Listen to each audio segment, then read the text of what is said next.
hapo Bagamoyo tushamba 200,000. Nani kashai kumuonga demu milioni? Simama. Ilikuwaje ukamuonga u demu milioni? Baba, mimi nilimuonga mwanamke milioni sababu ya mahusiano na mautamu yake.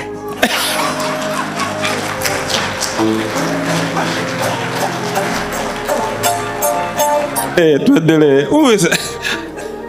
Hapa baba, mpaka sasa hivi tulishaleta mfarakano na familia sababu ya hayo mautamu.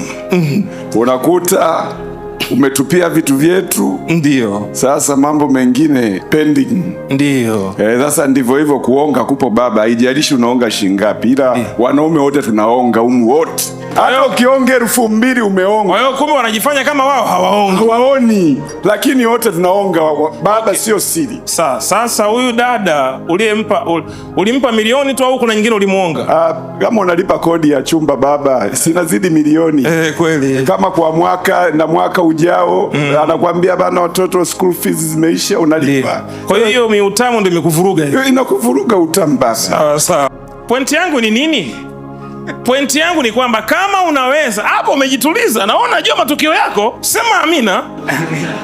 Kama umeonga milioni kwa mwanamke wako, wenzetu wamenunua mpaka magari na kapigwa chini, kwa nini usiwe na shamba kama unaweza ukatoka kwenye utamu? Umeelewa vizuri? Yes sir. So nakufundisha mimi kama mwenyekiti wako, ndio lazima, sio ombi, lazima uwe na shamba.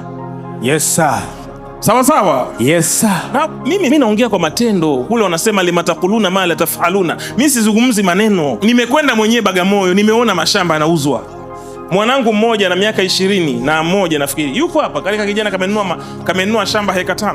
Baada ya kufundisha kameenda kamenunua shamba Mtwara heka 5. Mtoto mwenye miaka 21 ananunua shamba heka 5. Wewe una miaka 40 unakuna tu mashine hivi, una chochote? Hapana. Yes sir. Yes sir.